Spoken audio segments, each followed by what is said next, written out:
What's going on, boys and girls? God, he's so fast. Coach Caliors here. No excuses.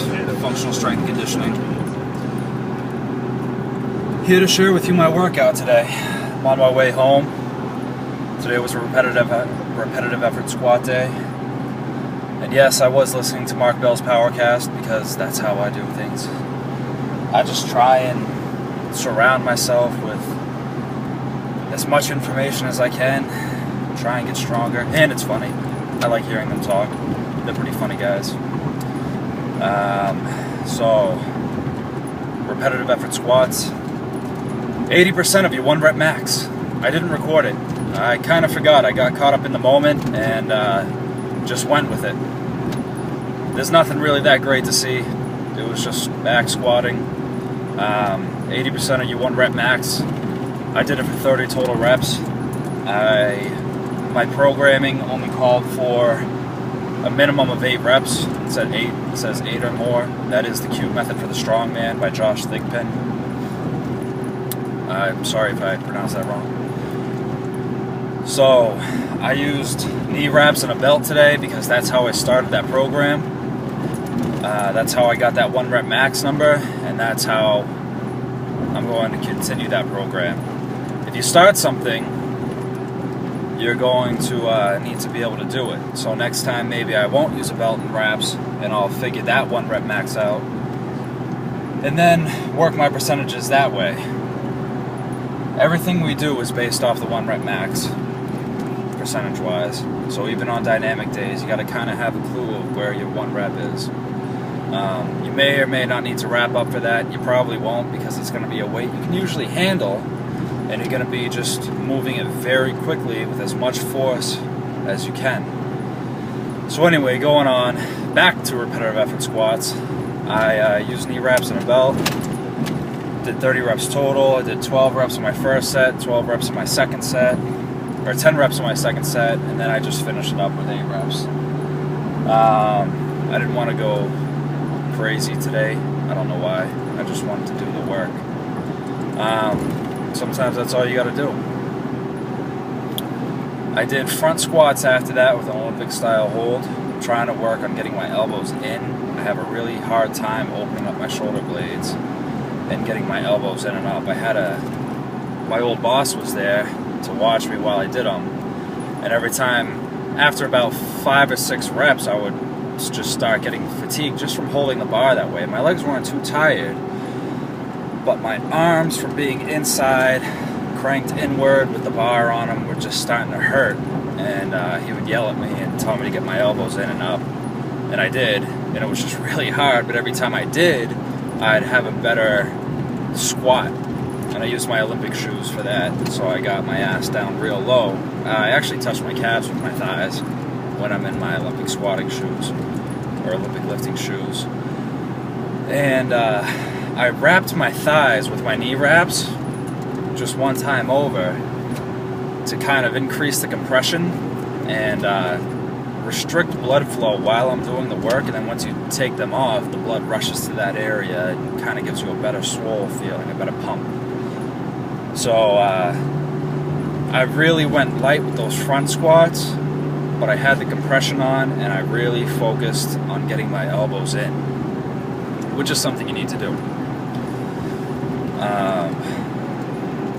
What else? Oh, I did weighted snow angels, so it's like you plank with sliders on your toes, and you kick your toes out, or kick your leg out to the side at about a 45, 50, 60 degree angle, however far you can really go. Keeping your hips level and your toes still pointing straight down. You don't want to you don't want to externally rotate your leg when you do that. You want to keep that neutral position. I put a 45-pound plate on my back because I'm good with it, and I got to be on my elbows for that. If you don't use the weight, go on your hands and do the planks like that. It'll be a little bit more challenging in that manner. High reps with that. I think I did 15 on each side. 3 sets of 3 rounds of those. Then I did low to high chops with the cable for 15 on each side, and 6 sets of 6 with barbell curl. And I want to talk about that for a second too, because the first, I want to make sure that you're doing them right. And The first set I did was light, super light, so I put a little more weight on there. The second set felt pretty good. I still had some left in the tank after I did my 6 reps, which is about what you want to do, because you're doing so many sets with it. You don't want to be fried on your first set, because then you're just not going to have anything left to finish up the 6 sets. That pretty much goes for anything, whether you're doing 7x5, 6x5, 5x5, 6x3, whatever the case is. You want to make sure that you leave a little bit in the tank on that first couple sets, first, second, third set. And then by the time you're getting done, 5 or 6, whatever it's going to be, then it should be pretty challenging to finish up.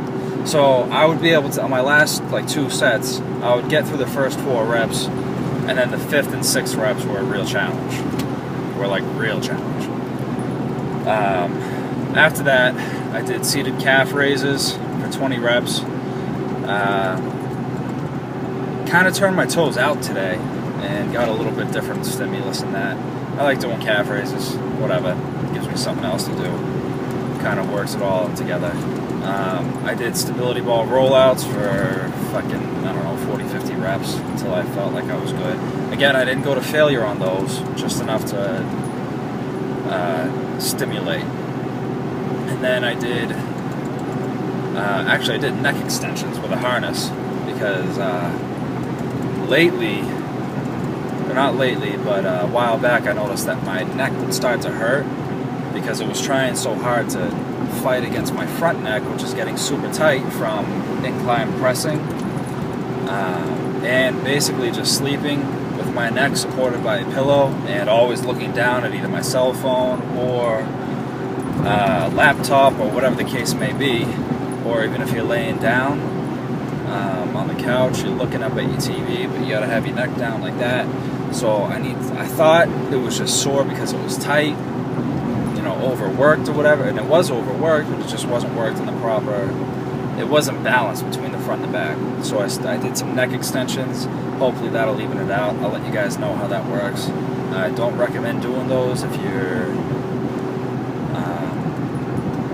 don't know what the fuck you're doing, basically.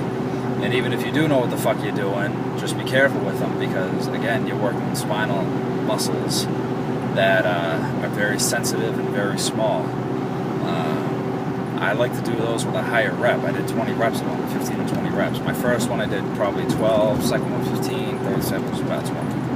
Alright, so don't be an asshole and try and fucking pull a house with your neck. Just make sure you're doing enough to get a stimulus.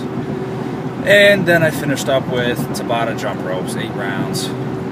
My calves were really burning on those, and it was hard for me to jump, so I kind of liked it. Did a lot of stretching and a lot of hip mobility after that. I noticed my left hip doesn't work properly. I can't sink down into my squat on my left side, so I end up compensating with my right, and I end up like twisting and doing something weird. So I'm trying to open up that hip a little bit more, stretch the hip flexors, and overall just become more agile, mobile, become a supple leopard. If you got any questions, comments, or concerns, email me at gcali@gmail.com. And if you like what you see, hit the like button below. Tell your friends to subscribe to my YouTubes. Post any questions you got, or email them to me and I'll answer them if you need it. And like my page, facebook.com/no-excuses functional strength and conditioning. Thanks for watching, really appreciate your time, and I hope I'm not too fucking boring. I try not to be, but I just try and get the information out. That's all, guys. Bye.